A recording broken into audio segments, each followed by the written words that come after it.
Hello everyone, welcome back to my channel. কেমন আছো সবাই? আশা করবো সবাই খুব ভালো আছো, সুস্থ আছো। আজকেরও বেশ কয়েকটা টিপস শেয়ার করছি। আশা করছি প্রত্যেকটা টিপস কাজে লাগবে। ছোটো ছোটো টিপসগুলো জানা থাকলে কাজগুলো করতে আমাদের অনেকটাই সহজ হয়ে যায়। সেই জন্য ছোটো ছোটো টিপসগুলো জানা আমাদের খুবই প্রয়োজন। তো চলো দেখে নেওয়া যাক পরপর টিপসগুলো। এখন যে টিপসটা শেয়ার করছি, তো দেখো বন্ধুরা, এই টুকরো টুকরো সাবানগুলো আমাদের বাথরুমে কিন্তু এদিক ওদিক হতে থাকে। যখন এই সাবানটা ছোট হয়ে যায়, এই টুকরো সাবানগুলো আর আমরা ব্যবহার করতে পারি না। তার ফলে বাথরুমে কিন্তু যেখানে সেখানে পড়ে জল লেগে লেগে এই টুকরো সাবানগুলো অযথাই নষ্ট হয়ে যায়।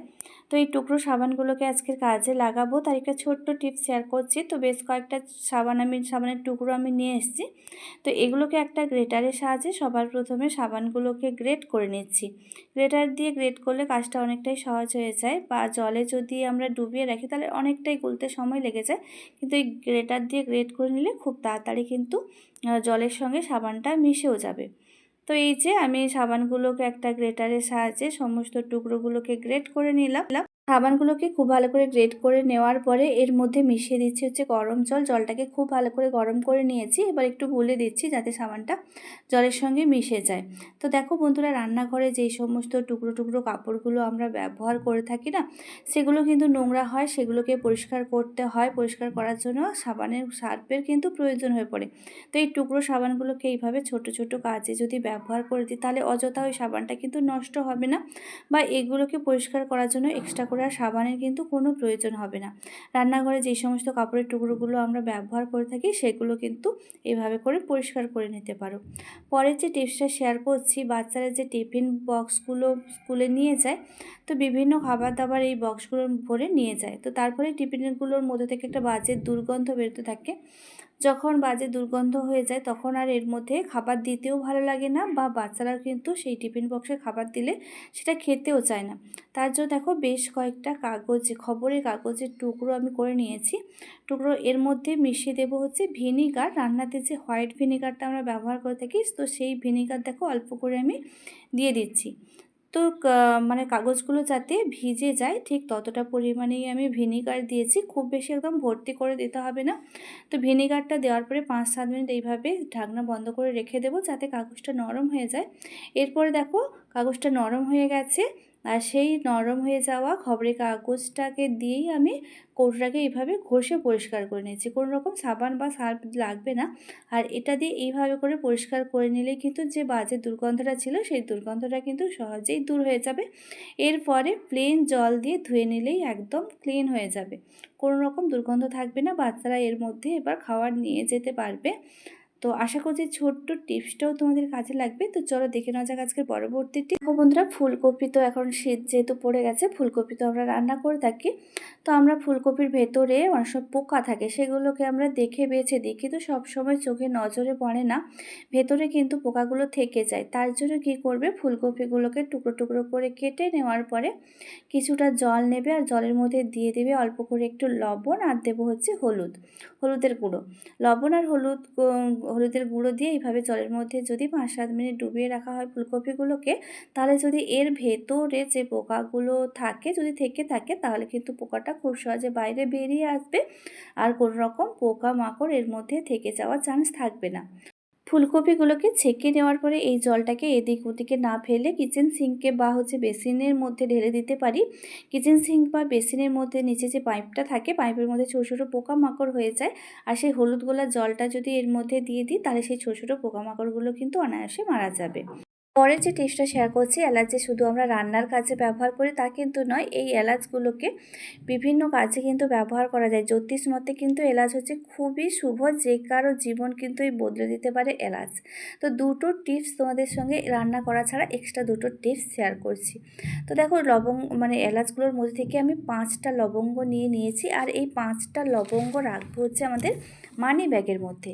এই মানি ব্যাগের মধ্যে যদি 5টা লবঙ্গ আমরা রেখে থাকি তাহলে অর্থ কষ্ট হয় না, বরং আর্থিক লাভ কিন্তু আমাদের ঘটে। সেই জন্য অবশ্যই করে তোমরা মানি ব্যাগের মধ্যে 5টা লবঙ্গ রাখবে। আর দেখো একটা লবঙ্গ আমি রাখছি হচ্ছে বুক পকেটের মধ্যে।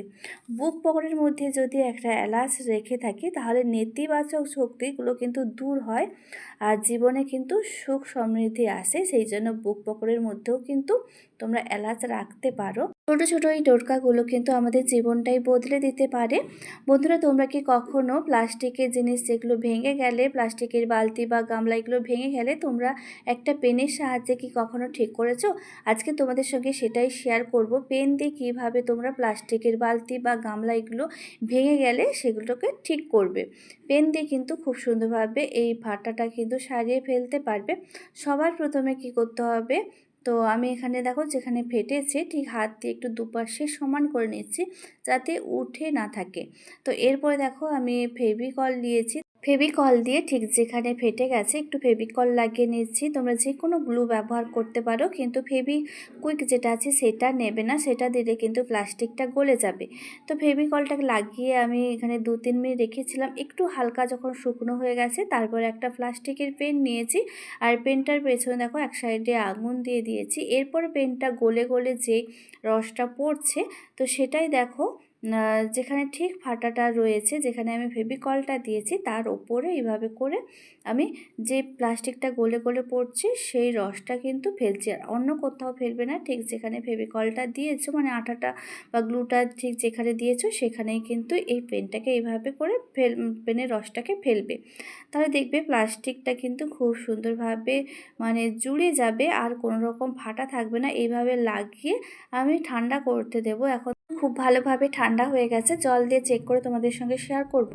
তো একটা কথা বলবো যে খুব বেশি বড় ডিপ হয়ে ফেটে গেলে কিন্তু হবে না, ছোট একটু আধটুকু যদি ফেটে যায় সেই ফাটাটা কিন্তু সহজে তোমরা জুড়ে নিতে পারবে একটা পেনের সাহায্যে, অল্প করে একটু ফেটে গেলেই। তো প্লাস্টিকের সেটা গামলি বালতি যে কোনো জিনিসই হতে পারে। এটা কিন্তু জল নয়, এটা আঠাটা, তো জল কিন্তু কোনোভাবে আর গলছে না, সেটা তোমাদের সঙ্গে শেয়ার করে দিলাম। তো চলো দেখে নেওয়া যাক আজকের পরবর্তী টিপস। তো হাতের আঙ্গুলের মধ্যে আংটি অনেক সময় টাইট হয়ে বসে যায়, যখন টাইট হয়ে বসে যায় তখন এই আংটিটা কাটা ছাড়া আর কোনো রকম কোনো উপায় থাকে না। তো এটা হলো আমার বিয়ের আংটি, দেখতে পাচ্ছ আঙুলের মধ্যে অনেকটাই টাইট হয়ে গেছে। তো এটাকে কিন্তু তোমরা সুতোর সাহায্যে খুব সুন্দরভাবে বাইরে টেনে বের করে আনতে পারবে। তো নিয়ে নিয়েছি হচ্ছে সুতো, আর যতটা সুতো লাগবে ঠিক ততটা সুতো আমি সবার প্রথমে কেটে নেব। বেশ অনেকটা পরিমাণে কিন্তু সুতো লাগবে, তো যতটা সুতো লাগবে তো আমি এখানে সুতোটা সবার প্রথমে নিয়ে নিলাম। এরপরে দেখো এই যে সূচের পেছন সাইড থেকে দেখো আংটির পেছন সাইডে এইভাবে করে সুতোটাকে গলিয়ে দিচ্ছি। তো দেখো সূচটাকে এপাশে ওপাশে করে নিলাম। এবার সূচটা আর কোনো কাজে লাগবে না, সূচটা খুলে নেব। আর এবার সামনের দিকে দেখো, সামনের দিকে সুতোটাকে আমি টেনে নেব, ঠিক আছে।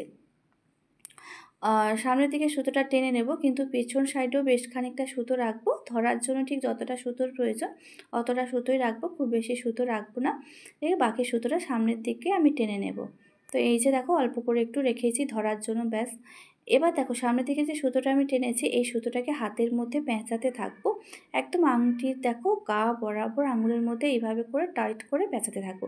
তো খুব বেশি টাইট করবে না, যতটা আমাদের সহ্য করতে পারবো ঠিক সেই রকমভাবে পুরো সুতোটাকে আমি পেঁচিয়ে নিয়েছি। পেঁচিয়ে নেওয়ার পর দেখো পেছন সাইডে যে অল্প একটু সুতো যেটা ধরার জন্য রেখেছিলাম সেই সুতোটা ধরে দেখো আবার ঘুরিয়ে ঘুরে এই পুরো সুতোটাকে আমি খুলতে থাকবো। তাহলে আংটিটা কিন্তু আস্তে আস্তে সামনের দিকে এগোতে থাকবে, আর আংটিটা খুব সহজেই কিন্তু হাতের আঙুল থেকে বেরিয়ে আসবে। তো এইভাবে দেখো সুতোটার প্যাচটা আমি যতটা আস্তে আস্তে খুলবো আংটিটা কিন্তু আস্তে আস্তে সামনের দিকে এগোতে থাকবে। আংটি যদি হাতের মধ্যে টাইট হয়ে বসে যায় তোমরা এই টিপসটা একবার অ্যাপ্লাই করতে পারো, খুব সহজে কিন্তু আংটিটা হাতের আঙুল থেকে খুলে বেরিয়ে আসবে।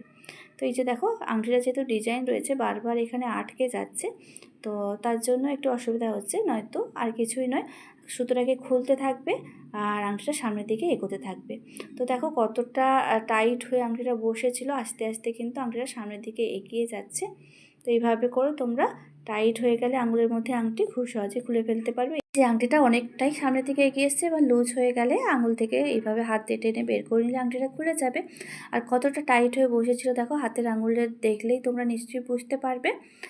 তো দেখো বন্ধুরা, পরের যে টিপসটা শেয়ার করব, অনেক সময় কিছু কিছু চাল থাকে, সেই চালগুলো থেকে ভাত যখন আমরা রান্না করি না সেই ভাতটা খেতে ভালো লাগে না, টেস্টটা খুব ভালো হয় না।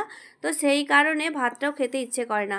তো চালগুলো তো আর ফেলে দিতে পারবে না, তো তার জন্য তোমরা এই টিপসটা অ্যাপ্লাই করতে পারো। এই যে কমলা লেবুর খোসাগুলো যেগুলো আমরা ফেলে দিই ফেলে না দিয়ে ভাত যখন 80% হয়ে যাবে তো তখন তোমরা এভাবে করে খোসাগুলো ভাতের মধ্যে দিয়ে ঢাকনাটা বন্ধ করে রেখে দেবে। 2 মিনিট পরে ঢাকনা খুলে এই খোসাগুলো বের করে নেবে। নিলেই ভাতের মধ্যে থেকে একটা খুব সুন্দর স্মেল বের হবে। এই ভাতটা কিন্তু আর খেতে আমাদের কোনো অসুবিধা হবে না। এভাবে করে তোমরা একবার ট্রাই করো, দেখবে ভাতটা আর সুন্দর মানে খেতে ভালো লাগবে। আশা করছি আজকের প্রত্যেকটা টিপস ভালো লেগেছে। কোন টিপসটা সবথেকে বেশি ভালো লাগলো অবশ্যই কমেন্ট করে জানিও। তোমরা ভালো থেকো, সুস্থ থেকো। দেখা হচ্ছে তোমাদের সঙ্গে পরবর্তী এক নতুন ভিডিওতে।